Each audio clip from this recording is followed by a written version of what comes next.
Hey everyone, welcome back to our channel. If you're new here, please subscribe. I'd really love that. If you're returning, how you doing? Before I start this video, I just want to let everyone know that this video is for educational purposes only, and I'm not trying to instill fear into anyone. I'm just going to tell you all the facts to the best of my ability with the information that's already out there that can be found on the internet. So do your own research and form your own opinions, okay? So, what we're going to be talking about today is what's going on in another country, okay, something that we are all well aware of, and that is the war in the Ukraine. Um, let's just be honest, this whole situation is just unfortunate, okay, and it's just moved to an entirely new level. But most of us don't even realize that we are closer to an Armageddon more than ever. Very early on the morning of May 10th this year, Russian forces began to pour over across the Ukraine's border north of a city called Kharkiv, and that is Kharkiv. In the short term, this will enable the Russians to create a buffer zone around the Belgorod, and it's Belgorod region, and force the Ukrainians to pull desperately needed forces away from the Eastern Front. But eventually, it is believed that the Russians fully intend to take Kharkiv, and that would be an absolutely devastating blow to them. Needless to say, losing Ukraine's second largest city is not an option for Ukraine's Western backers, and they are determined to do whatever it takes to keep that from happening. Okay, so I'm going to start putting up some pictures so you can read them and see what's really going on. Okay, and these are pictures that I found online just to back up what I'm saying. Okay, now it would be hard to overstate the importance of what we are witnessing. Okay, Russian forces have come across the border in an area that is far away from another current conflict zone. And UK Foreign Secretary David Cameron says that Russia has basically invaded Ukraine again. And he's right.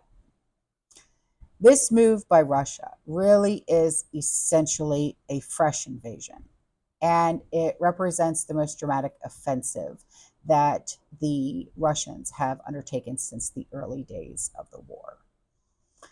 And according to CBS News, the Russians were able to capture 5 villages on Saturday and 4 more on Sunday. Okay. And it is being estimated that the Russians are in control of about 100 square kilometers in the border area. And this advance is going to force Ukrainian leaders to transfer forces from other areas. All right. Of course, the Ukrainians don't have enough soldiers anywhere at this stage, and the Russians have been steadily gaining ground all over the map in recent weeks. And over the weekend, significant gains were made near Chasiv Yar and Krasnohorivka. I know I didn't pronounce that correctly, so just bear with me. So Ukraine is clearly not doing well at this stage, and Western leaders are getting desperate. And when asked about the new Russian offensive near Kharkiv, U.S. Secretary of State Antony Blinken told Face the Nation that we are not going anywhere. And the U.S. is going to continue to give billions of dollars into Ukraine, but everyone can see that's not going to be enough to alter the trajectory of this conflict. And the only way that Ukraine will be able to win is for NATO to intervene directly. And that is dangerously close to becoming a reality. For example, politicians in Germany actually want to use NATO air defense systems based in Poland and Romania to protect the western regions of Ukraine from Russian drones. It is also being reported that the Germans are now considering conscripting all 18-year-olds. And I was stunned when I heard about this But I don't think that young people in Germany will be too thrilled about being forced to go into the military. Hello, draft, right? But this is where we're at right now. And NATO really is on the brink of a hot war with Russia.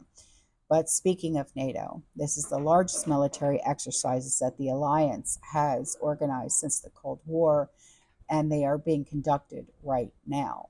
And during the early stages of 2024, there has been a lot of chatter about the possibility of Western troops being sent to Ukraine. And if that happens, that will put us one step away from a nuclear war. I mean, what, just seriously, just sit back and think, what would you do if you were the president of the United States and you had just learned that the Russians had launched their nukes? Okay. Whoever is in the White House, doesn't matter who it is. Okay. Whether you like them or you don't, doesn't matter. Okay. Get that thought out of your head right now. When that day arrives, you only have a very limited time to decide. And the Russians have been feverishly preparing to fight for many years, but we have not. Okay, they're lock, stock, and barrel nuclear ready to go. We're not. All right, if the Russians launch missiles in an ultra quiet submarines just parked right off of our shores, the nukes will start hitting before they can even get the president out of bed. All right, it is imperative that we avoid this kind of a scenario. And that is why we should have a peaceful solution in Ukraine. Unfortunately, no peaceful solution is even being considered, and that's really, really sad. It's just a sad situation all the way around, no matter who is involved. Okay, leaders on both sides are absolutely obsessed with winning this war, and that means that nuclear Armageddon is getting closer with each passing day. And I don't. There's not going to be winners. There's not going to be losers. No one's going to win. No one's going to lose. You know what I mean? And there's only one reason for war. It makes money. You know that. And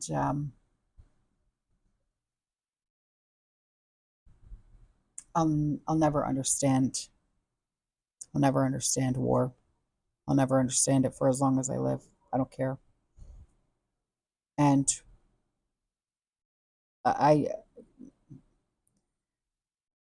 why? Because someone wanted their land back. It's as stupid as that. You know what I mean? Seriously.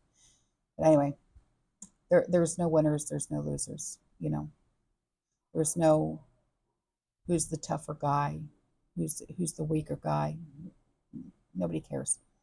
You know, stop this madness. Stop the bullshit. Okay, it's stupid now. Okay, are you trying to make a point?